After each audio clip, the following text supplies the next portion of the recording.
Breaking news এইমাত্র pay commission ও প্রধান উপদেষ্টার জরুরি মিটিং শেষ হলো সর্বশেষ আপডেট।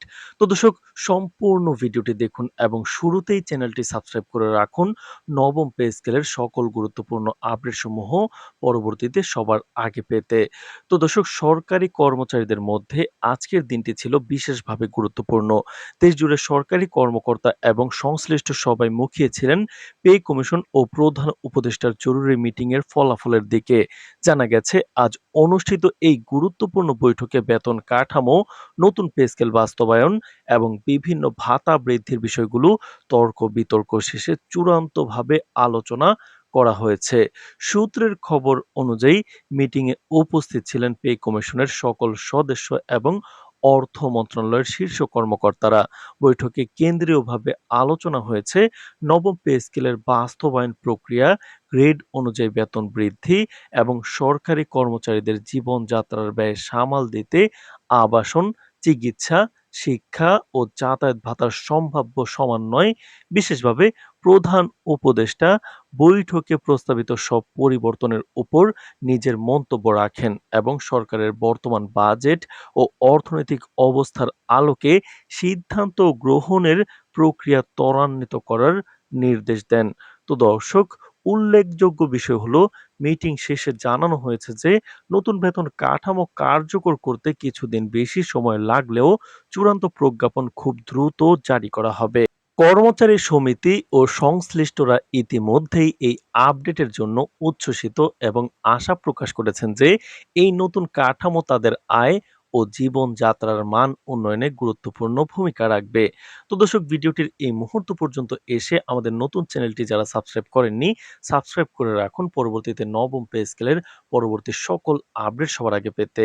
তো দর্শক, অর্থ মন্ত্রণালয়ের মুখপাত্র জানান, আজকের বৈঠক অত্যন্ত ফলপ্রসূ হয়েছে। পে কমিশন এবং প্রধান উপদেষ্টা উভয় চূড়ান্ত প্রস্তাবগুলো একাধিক দফায় যাচাই বাছাই করার পর বাস্তবায়ন প্রক্রিয়া ত্বরান্বিত করার বিষয়ে সম্মত হয়েছেন।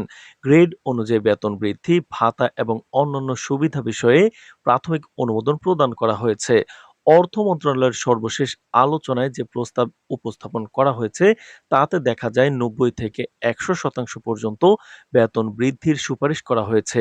বিশেষ করে ১১ থেকে ২০ গ্রেডের নিম্ন ও মধ্যম আয়ের সরকারি কর্মচারীদের জীবনযাত্রার ব্যয় বিবেচনায় নিয়ে অধিক সুবিধা দেওয়ার পরিকল্পনা রয়েছে। বেতন বৃদ্ধির হার, গ্রেড ভিত্তিক কাঠামো, সংশোধিত ইনক্রিমেন্ট, বিভিন্ন ভাতা, পেনশন ও অবসর ভাতার সংশোধনের বিষয়গুলো প্রজ্ঞাপনে স্পষ্টভাবে উল্লেখ থাকবে। সরকারি কর্মচারী এবং সমিতি সূত্রে জানা গেছে, বৈঠকের মূল আলোচনার মধ্যে ছিল সর্বনিম্ন থেকে সর্বোচ্চ গ্রেড পর্যন্ত বেতন বৃদ্ধি, পূর্বের বেতন কাঠামোর তুলনায় শতকরা হিসেবে বেতন কতটুকু বাড়ানো হবে, পেনশন সুবিধা এবং বিভিন্ন ভাতা পুনর্গঠন। বিশেষভাবে নিম্ন ও মধ্যম আয়ের কর্মচারীদের জীবনযাত্রার ব্যয় বিবেচনা করে আবাসন ও চিকিৎসা ভাতায় বিষয়গুলোতে বিশেষ মনোযোগ দেওয়া হয়েছে।